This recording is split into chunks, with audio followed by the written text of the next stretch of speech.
Salut à toi et bienvenue sur ma chaîne pour la présentation du Grand Prix des États-Unis. On va parler dans cette vidéo d'abord caractéristiques techniques, le circuit d'Austin. Je vais vous parler ensuite un petit peu de l'historique, les courses mythiques aux États-Unis, pour finir évidemment par la situation et les enjeux au championnat pour cette saison 2021 entre Hamilton, Verstappen, mais pas seulement.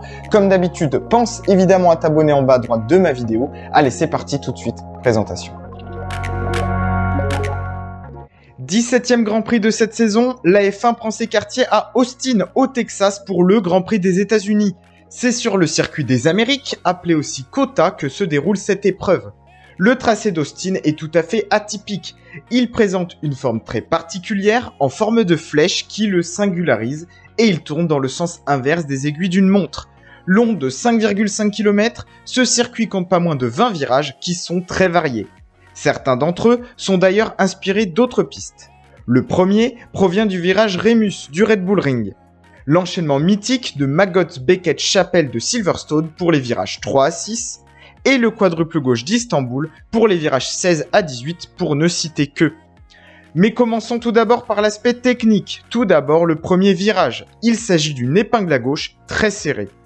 Une fois passé la ligne droite des stands, les pilotes amorcent une montée et tournent à gauche en aveugle et en dévers. Il est très intéressant car c'est un point de freinage stratégique qui constitue une belle zone de dépassement. Au départ aussi, il est possible de gagner un avantage considérable en le négociant correctement. A contrario, on peut aussi perdre gros et se faire piéger. Ensuite, on enchaîne sur un ensemble de virages rapides sous forme de S où la vitesse et l'appui sont importants. Il se négocie à très haute vitesse et termine ce premier secteur. La partie suivante du circuit se caractérise principalement par des virages lents et une longue pleine charge, avec donc un bon balancier accélération-freinage à trouver. Le troisième secteur est plus rythmé, débute sur des virages appuyés, enchaîne sur des grandes courbes pour terminer sur le dernier virage plus lent. Aussi, ce circuit possède un important dénivelé, notamment sur la première partie du tracé, et c'est une des caractéristiques qui font que les pilotes aiment globalement bien Austin. On peut remarquer que la piste est assez large pour doubler, et l'erreur est plus pardonnable que sur d'autres tracés. Malgré tout, l'asphalte est glissant, bosselé, il faut donc un bon grip pour performer ici. Le Grand Prix des États-Unis a fait sa première apparition en 1950 au calendrier. Il s'agissait en fait de l'épreuve des 500 miles d'Indianapolis qui était intégrée au calendrier de la Formule 1. Ce fut le cas pendant 10 ans, jusqu'en 1960. Durant ces éditions, il y avait très peu de pilotes du vieux continent et donc peu d'intérêt à l'intégrer au championnat. Il a donc été retiré après ça. Le premier Grand Prix des États-Unis portant vraiment ce titre se disputa à Sebring en 1959 et fut remporté par Bruce McLaren, le fondateur de l'équipe éponyme. Beaucoup de circuits différents aux États-Unis ont accueilli par la suite un Grand Prix. Watkins Glen pendant près de 20 ans entre 61 et 80, qui était un circuit routier assez dangereux où la sécurité était précaire. Il y eut beaucoup d'accidents sérieux là-bas, à l'image de celui de Jackie Ickx en 1976.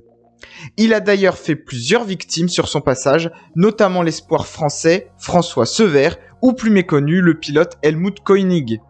Mais il avait tout de même un certain charme et avait offert de belles courses, à l'image du Grand Prix en 79 remporté par Villeneuve sous la pluie.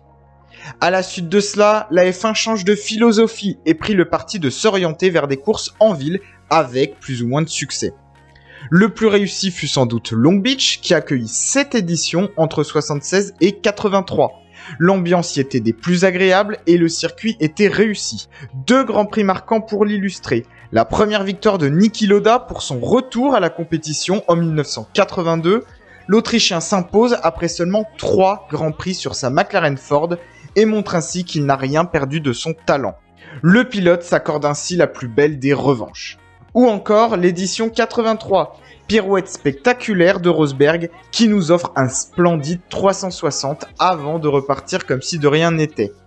Sur ce Grand Prix, John Watson s'offre la victoire et effectue la plus grande remontée de l'histoire de la F1 en l'emportant après être parti 23e sur la grille.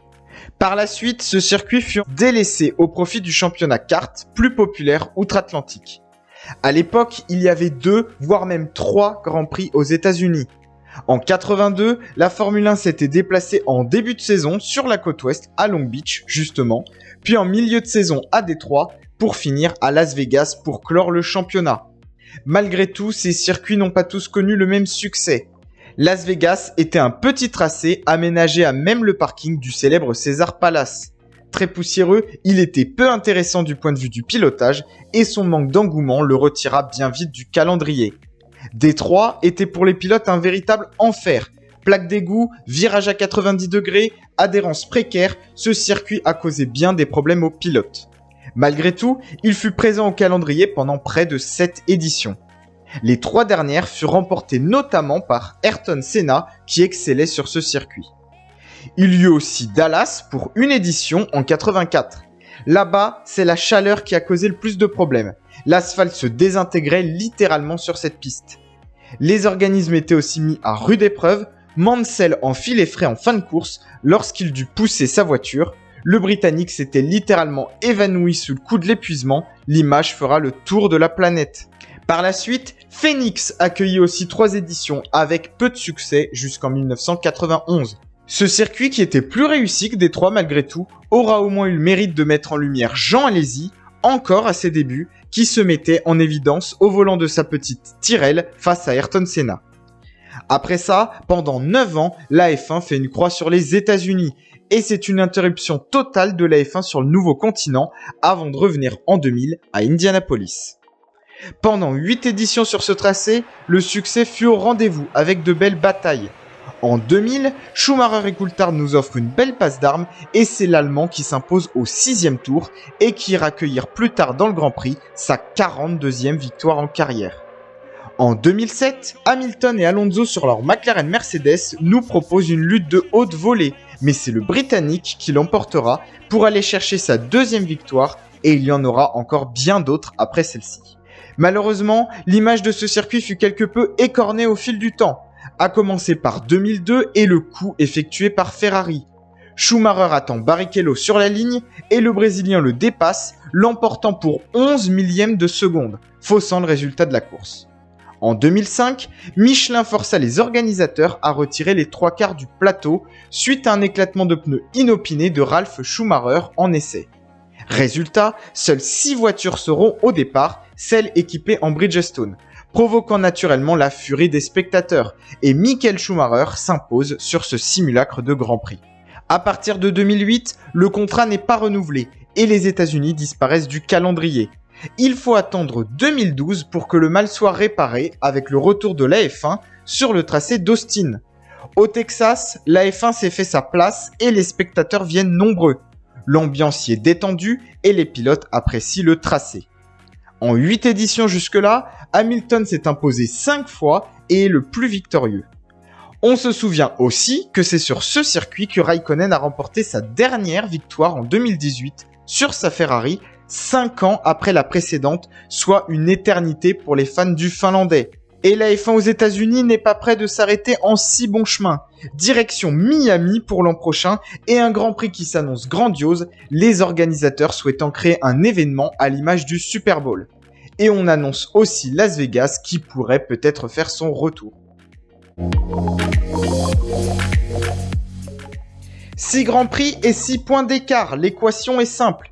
Hamilton est enfin débarrassé de sa pénalité moteur et peut désormais se concentrer à 100% sur la fin de saison. Petit détail qui a son importance, il n'a pas changé tout son moteur, donc certaines pièces sont plus anciennes. Côté Red Bull, Verstappen a bien assuré en Turquie avec un podium précieux, mais il reste quand même quelques inquiétudes pour lui. Le rythme face à la Mercedes était quand même assez inquiétant en Turquie, Bottas n'a jamais été vraiment menacé et Hamilton semblait à l'aise en dépit d'une stratégie manquée. Et aussi, le fait que l'on n'ait pas assuré chez Red Bull que le néerlandais puisse garder son moteur jusqu'à la fin de saison. Christian Horner se voulait d'ailleurs assez prudent à ce sujet. À Austin en plus, on arrive sur un des terrains de jeu du pilote Mercedes. Côté Ferrari, ça va mieux après la Turquie et les espoirs d'aller chercher la 3e place sont plus présents que jamais.